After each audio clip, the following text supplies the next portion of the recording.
Este podcast é uma realização O Historiante.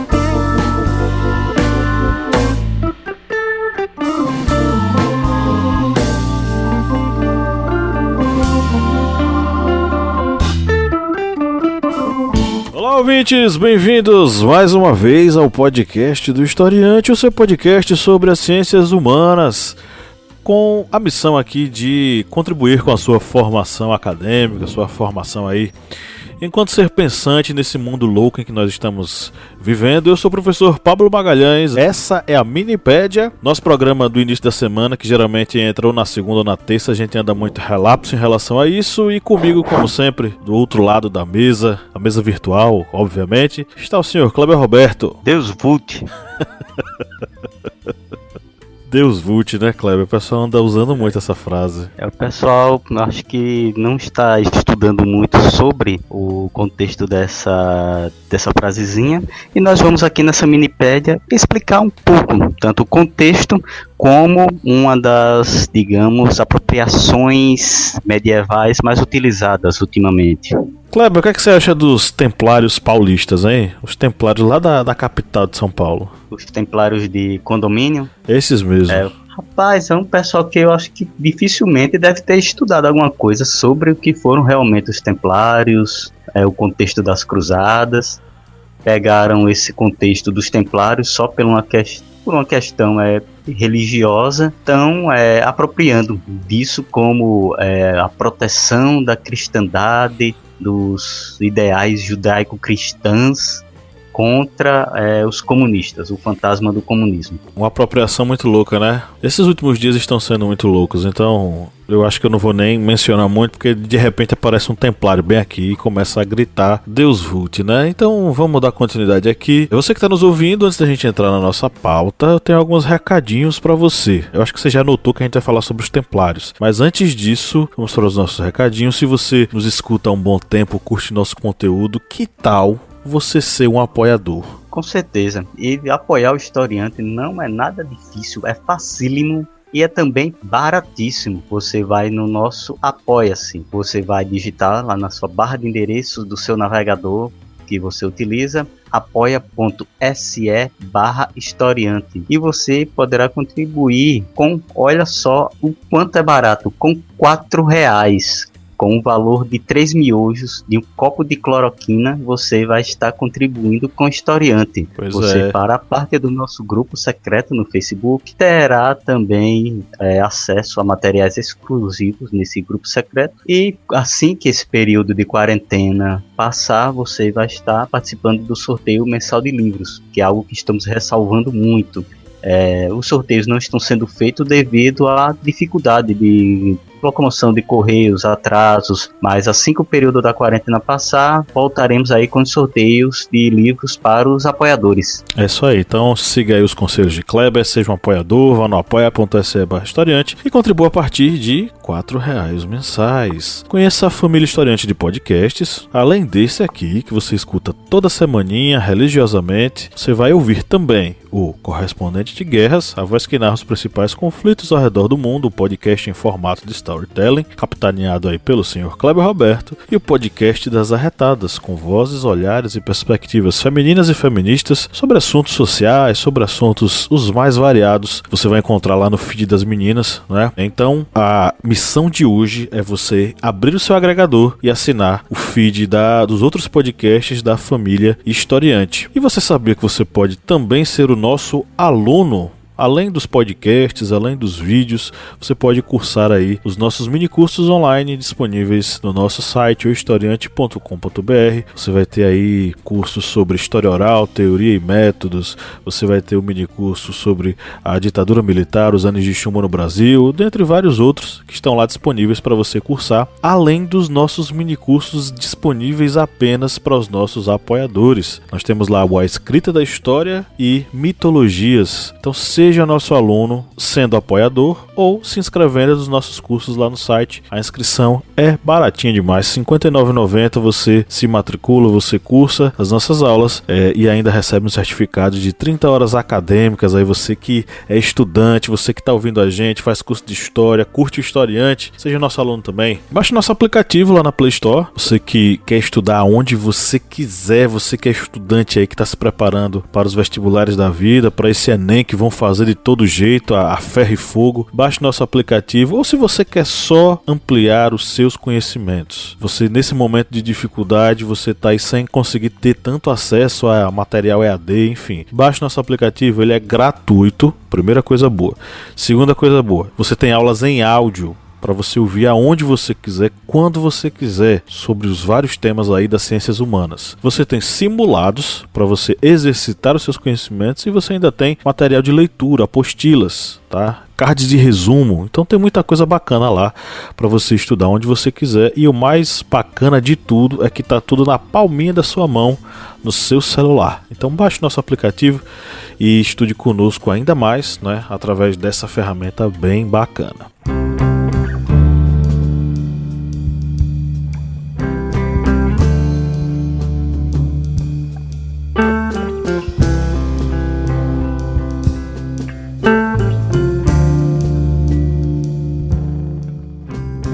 Bom, vamos entrar na nossa pauta.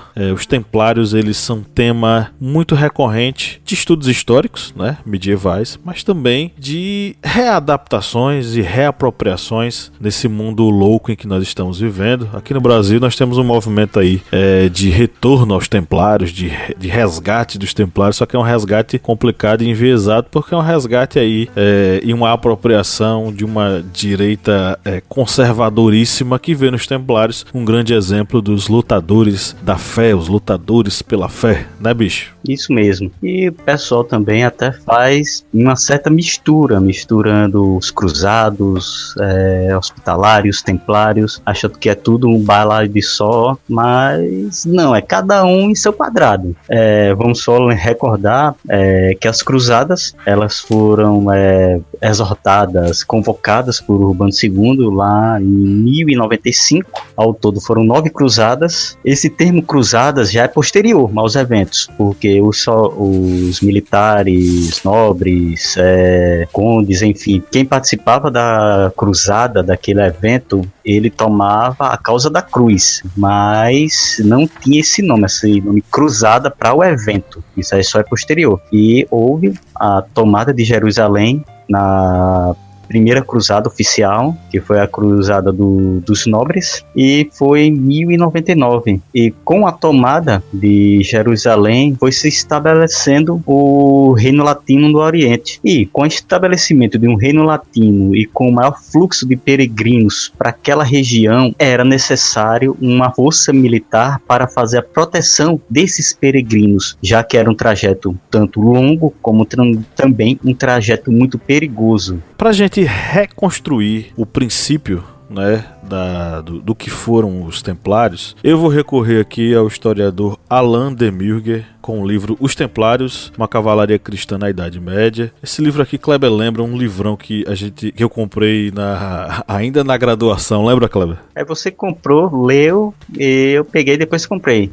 Pronto. Assim, porque é um livro que no final a gente vai comentar um pouquinho, porque devemos ter cuidado com as literaturas relacionadas aos templários. Tem muito livros assim que são esotéricos, que quase transformam os templários em extraterrestres. Sim. E esse livro não é um livro de historiador, ele vai contar digamos, a descrição histórica. Isso mesmo. Nesse livro você não vai encontrar aqui os templários, eles foram ungidos por Deus e pegaram a nave espacial e a cabeça do bode não, você adoraram, vai ter o contexto histórico. E adoraram o capeta, essas coisas, né?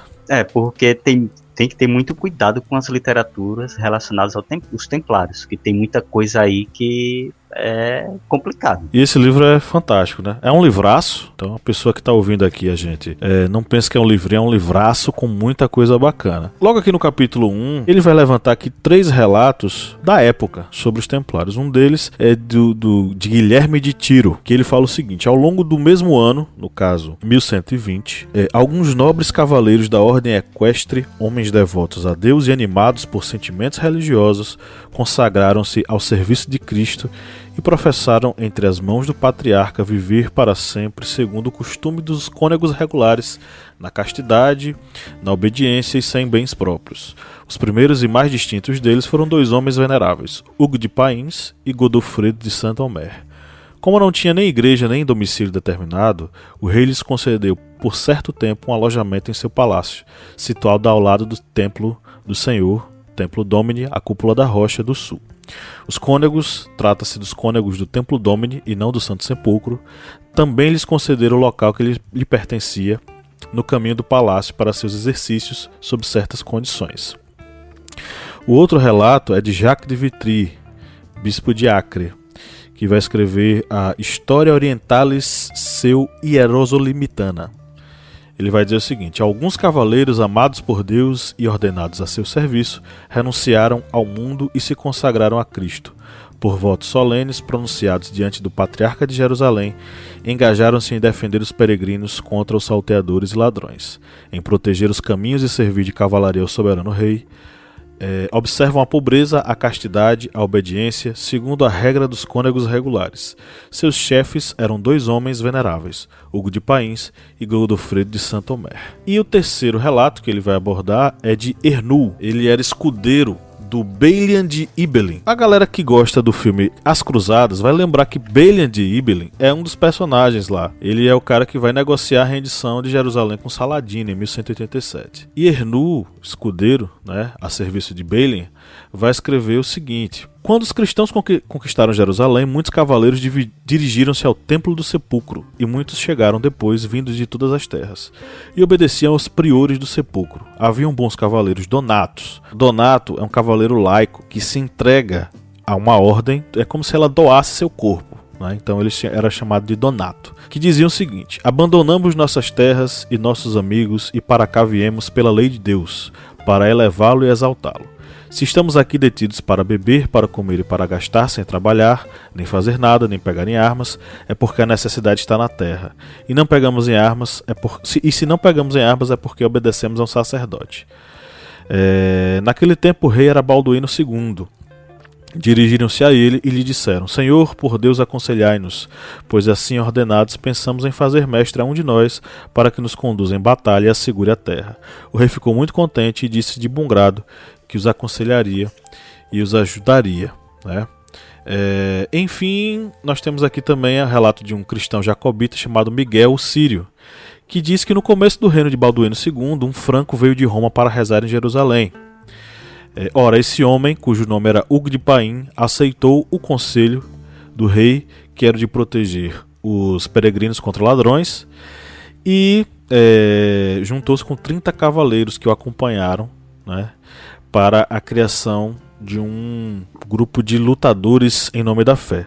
O rei lhes deu a casa de Salomão como habitação. Então nós temos aí 3 relatos que são trabalhados nesse livro, que retratam um pouco sobre esse princípio. E é um princípio que Kleber meio que preconizou aqui um pouco, falando sobre o seguinte: a ideia desses cavaleiros, em estando em Jerusalém e em não trabalhando ou não exercendo qualquer trabalho, né, qualquer ação, eles se predispuseram a trabalhar em prol da fé e dos peregrinos que iam para Jerusalém na defesa deles. Obviamente que esses cavaleiros, que futuramente seriam chamados de templários, até porque a ordem efetivamente ela não existia ainda aqui, ela vai se organizar e a partir, se não me engano, de 1120, eles vão amadurecendo a ideia em 1119, em 1120 de fato a ordem passa a existir e começar a exercer o seu trabalho de defesa dos peregrinos. Claro que, ao mesmo tempo... 1128. Isso, 1128. 9 anos depois dessa reunião deles com o rei, com o Balduíno, eles vão criar a ordem de fato. Eles tentaram uma primeira vez com o Papa Honório II, mas eles não conseguiram reconhecimento como uma ordem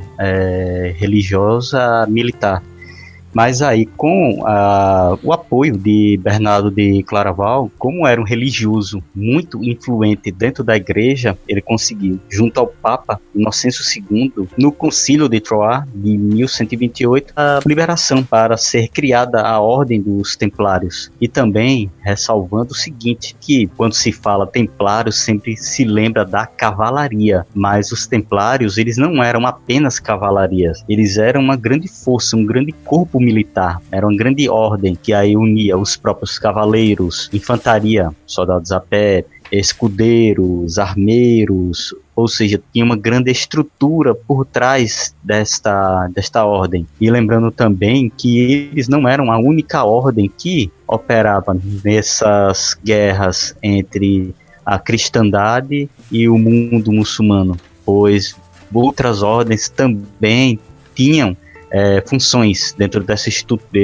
estrutura, tanto da guerra no Oriente, como também na guerra da chamada Reconquista Ibérica. Isso mesmo, eu destacaria aqui de cara, né, os hospitalários. Acredito que foram tão importantes quanto, e futuramente, quem sabe a gente possa até fazer um episódio sobre eles especificamente. Os hospitalares, eles eram do Hospital de Jerusalém. Inicialmente eram 2 monastérios juntos, né? O de Santa Maria Latina de homens e o Santa Maria Madalena de mulheres, que seguiam a ordem dos beneditinos. Depois de um tempo, né, depois de sua ação como, vamos dizer assim, protetores dos peregrinos, mas também cuidadores deles, né? Porque se oferecia casa, comida, cuidados para eles. Esses hospitalários, eles vão crescer a ponto de ficarem autônomos, né? Em 1113, uma bula do Papa Pascoal II vai criar uma instituição independente, o Hospital de São João de Jerusalém. E eles vão ser a base da atuação, né, dessas ordens, oferecendo caridade, né? Caridade alimentação, caridade hospedagem, mas também braços armados. Vai ter uma certa rixa com os templários, porque os templários inicialmente eles vão ser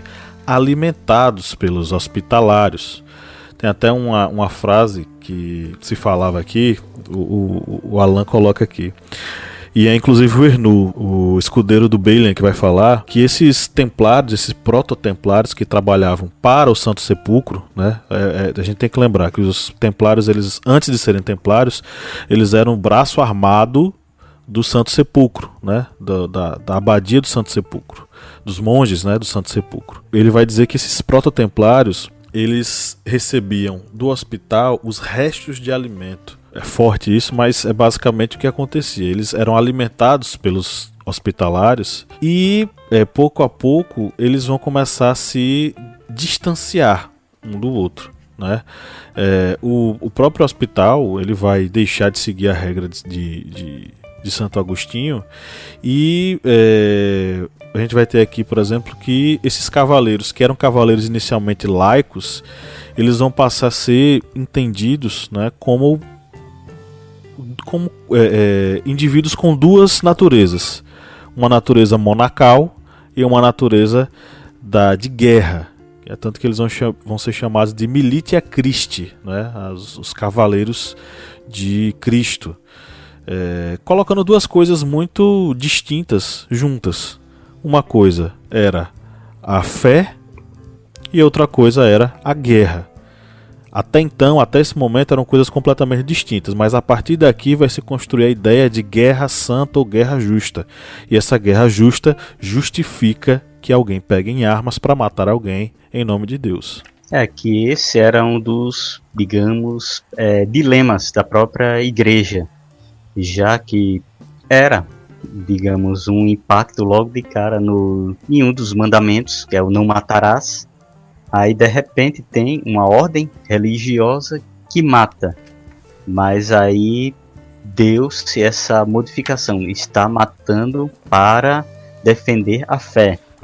É tanto que há esses problemas com relação à morte, por exemplo, de cristão contra cristão na Quarta Cruzada, que é uma cruzada que se envolve em uma série de problemas desde sua partida, juntamente com os venezianos, e eles no primeiro momento atacam uma cidade cristã, que é Zama, e após esse ataque, eles são excomungados pela igreja, mas aí essa excomunhão digamos, cancelada devido à influência de Veneza junto ao papado. Só que depois, dentro desse imbróglio todo, eles participam do ataque contra Constantinopla, no cerco e na tomada da cidade, que acaba resultando numa tomada de Constantinopla pelos cruzados, um reino efêmero ali, um reino latino, em Bizâncio, no Império Bizantino. Eles são novamente excomungados por estarem matando cristãos, ou seja, dentro desse período das cruzadas nós temos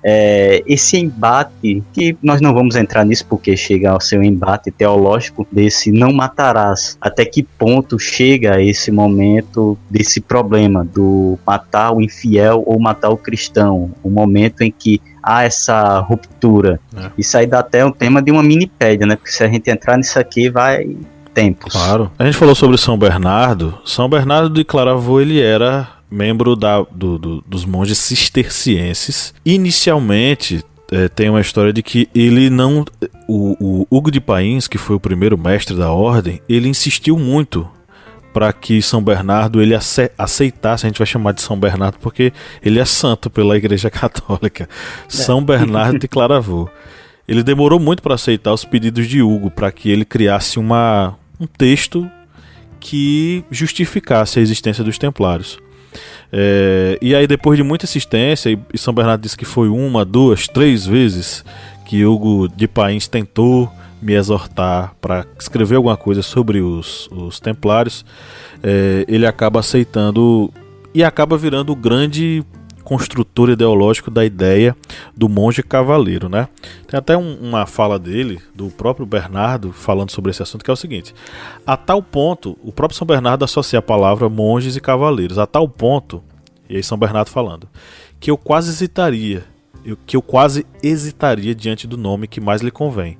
Monges ou cavaleiros, se não me parece mais adequado atribuir-lhes um e outro desses nomes. De fato, damos-nos conta de que não lhes falta nem a bondade do monge e nem a coragem do cavaleiro. Então, é uma nova experiência de espiritualidade medieval, essa novidade, que é a novidade do cavaleiro monge, que é o que eles queriam e conseguiram, né? A ideia era fazer voto de castidade, e a regra da ordem do Templo de Jerusalém, de Salomão, vai fazer isso, né? Os cavaleiros templários, eles fazem juramento de castidade, eles fazem um juramento que é monacal, e eles fazem um juramento também de guerra, que é defender a terra santa, né, da presença dos pagãos e dos muçulmanos. E só para concluir essa minha fala aqui agora, é São Bernardo que vai estabelecer a ideia da Guerra Santa e vai justificar a existência dos templários num escrito dele, o livro Elogio da Nova Cavalaria, que ele vai escrever para elogiar e para defender a Ordem Templária, e ele vai construir a ideia da Guerra Santa dizendo o seguinte: ao matar um malfeitor, ele não se comporta como um homicida, mas, se assim posso dizer, como um malicida. É considerado um justiceiro de Cristo em relação àqueles que fazem mal e um defensor dos cristãos. Ele próprio se opõe à morte. Sabemos que a esse respeito, ele não foi ao encontro de sua perda, mas alcançou seu objetivo. A morte que ele inflige é, portanto, um ganho para Cristo, e aquela que ele recebe, um ganho para ele mesmo. Então você vai ter aí São Bernardo como um dos principais nomes defensores da ideia de Guerra Santa. Lembrando que os muçulmanos, à época, também possuíam um conceito de Guerra Santa chamado Jihad. A Guerra Santa para os muçulmanos. E falando sobre essas, digamos, as recomendações, as orientações dentro da ordem, vamos lembrar do próprio nome, né? A Ordem dos Pobres Cavaleiros de Cristo do Templo de Salomão. Pobres. Mas eles não chegaram a ser tão pobres, não. Os templários. Na Europa, por exemplo, eles ganharam vários castelos, várias posses. Eles utilizavam esses castelos, logicamente, muitas vezes para defender regiões cristãs. Um exemplo disso é em Portugal. Em Portugal, por exemplo, eles receberam o castelo de Longroívia, e esse castelo Eles receberam exatamente no período em que Portugal estava em suas guerras de reconquista e de formação do próprio Reino de Portugal. Lembrando que os próprios templários, eles participaram da tomada de Lisboa em 1147, apoiando Dom Afonso Henriques. Só para fazer um merchan aqui, nós temos uma minipédia, acho que foi a segunda minipédia que nós fizemos, que foi sobre a formação do Reino de Portugal, e nós comentamos sobre a conquista de Lisboa. Isso mesmo, mas, bem lembrado. Aí, os templários, acabaram se tornando uma ordem não somente poderosa no campo militar, mas também no próprio campo econômico, já que, por serem uma ordem muito reconhecida na Europa, eles ganhavam esses castelos e ganhavam também, digamos, outras benesses, por ser uma ordem tão reconhecida nesse trabalho de defender os reinos cristãos da ameaça muçulmana. Lembrando que os templários, e foi bom que você tenha falado sobre essa coisa da reconquista, eles foram fundamentais nesse processo de luta contra os muçulmanos. E lembrando também que, tão logo o ideal de cruzada ele cai em desuso, os próprios templários eles perdem o significado da sua existência. E eles passam a ser contestados por principais instituições da época, especificamente o rei francês Filipe o Belo. Mas antes da gente chegar até aí, a gente tem que lembrar o seguinte: pensar os templários é pensar em algumas esferas, tá? Por exemplo, eles eram monges? Sim, os templários eles eram monges, eles possuíam uma regra e eles eram organizados de acordo com essa regra. Eles tinham uma estrutura de funcionamento que aliava, de um lado, a sua vivência monacal e a ideia de consumo de carne. Por exemplo, o consumo de carne para eles era organizado de modo a eles terem mais carne do que as outras ordens. Por quê? Explicação simples. Eles eram lutadores e o lutador precisa comer carne. As demais ordens elas vão fazer um regramento do consumo de carne com a ideia da austeridade monacal e tal. Os templários eles precisavam de carne mais do que os demais, pela sua natureza lutadora e pela sua necessidade, né, de estar bem alimentado para a batalha. Eles eram essa ordem organizada, e você vai ter aí ideologicamente eles alinhados a São Bernardo de Claravaux, cisterciense, que vai fornecer a eles uma espécie de regra, que é a qual eles vão seguir. Em outra esfera a gente vai falar sobre eles como senhores. Eles eram senhores? Eram senhores de grandes terras. Eles eram senhores feudais. Então os templários na Europa Ocidental e no Oriente Próximo, na região de Jerusalém, nos reinos cristãos ali no Oriente Próximo, que são Edessa, Antioquia, o Reino de Jerusalém e Kleber, esqueci algum? Chipre. Chipre. E eu acho que Trípoli. Pronto. Então são os reinos cristãos no Oriente Próximo. E esses reinos cristãos no Oriente Próximo, eles eram organizados no sistema feudal também. Então os templários eles eram grandes senhores feudais, eles tinham, acredita-se inclusive que eles foram grandes banqueiros da época, se a gente pode chamar assim, porque eles forneciam a ideia da letra de crédito que o cara poderia usar em qualquer... Por exemplo, se ele recebesse uma letra de crédito na França, dos templários, ele poderia chegar na Terra Santa e com essa letra de crédito ele receber um valor lá, né? Enfim, eles tiveram um tesouro considerável, não é o que dizem por aí, o grande tesouro dos templários, isso é exagero, mas eles tinham sim riquezas, eles tinham posses, e eles eram uma instituição muito forte na época. Quando eles são questionados, e já no século XIV por Filipe o Belo, não é porque eles eram maus, é porque Filipe o Belo ele tinha, primeiro, dívidas com os templários, e segundo, ele se interessava pelas riquezas da ordem e ele queria confiscar as riquezas da ordem na França, e é por isso que ele vai mover um processo contra os templários. Isso mesmo. Filipe o Belo, que é também conhecido como Filipe IV da França, ele, por ser um rei de um reino poderoso, a França, ele conseguiu influenciar o Papa Clemente V para fazer essa perseguição contra os templários. Lembrando que os templários, por serem uma organização muito reconhecida, muito famosa naquele âmbito europeu, âmbito onde a Igreja Católica tinha muita influência e dessa forma ordens religiosas elas têm esse reconhecimento popular, eles tiveram que sofrer primeiro uma campanha de descrédito. Aí, ó, na Idade Média, rolando fake news. E aí eles tiveram essa campanha de descrédito, indicando que eles eram heréticos, praticavam sodomia, eles faziam rituais para outros deuses, rituais pagãos. E essa campanha de descrédito foi para fragilizar a imagem dos templários junto à sociedade, antes de dar o golpe definitivo para exterminar a ordem. À época, o grão-mestre era o Jacques de Molay, o principal nome dos templários, e a pessoa que sofreu necessariamente a punição de ser queimado, né? O Jacques de Molay, dizem que ele lançou uma praga. E aí já não sei, já parte para o campo da mitologia, que ele teria jogado uma praga no reino da França. A ordem ela vai passar por um processo de julgamento que vai destruir as suas bases ideológicas, religiosas e materiais, porque eles vão fazer uma devassa aí total em toda a riqueza dos templários, e a imagem deles vai ser destruída a tal ponto de que no processo eles vão ser acusados de pisar e cuspir na cruz, fazer rituais, né, como o Kleber falou, para outros deuses, adorar um bode, enfim, mentiras que foram plantadas sobre os templários que acabaram destruindo a imagem deles.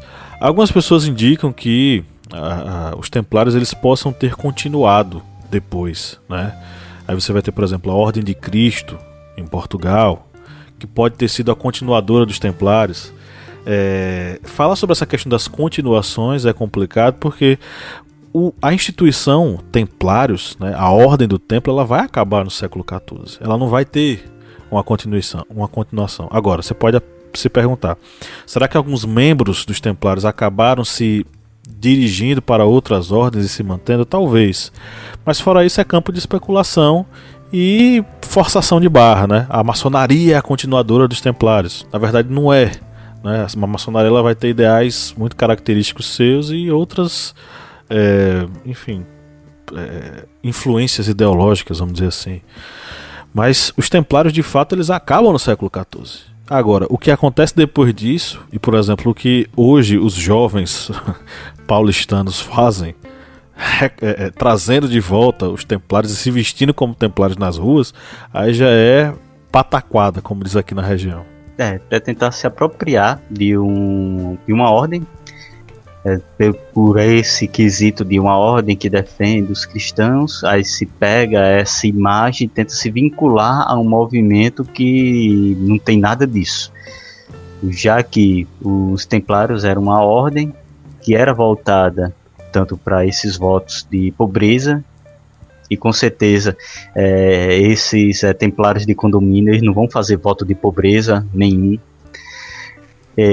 Os templários, a função deles era de proteger os mais fracos, já que uma das funções deles, como dito no início desse podcast, era defender as rotas dos peregrinos. E essa imagem que se utiliza atualmente dos templários como os defensores da sociedade judaico-cristã contra o mundo muçulmano, contra o mundo comunista, o mundo globalista, isso daí cai meio que no ridículo, já que na Idade Média não existiam esses conceitos econômicos, comunismo, essas coisas, não existiam.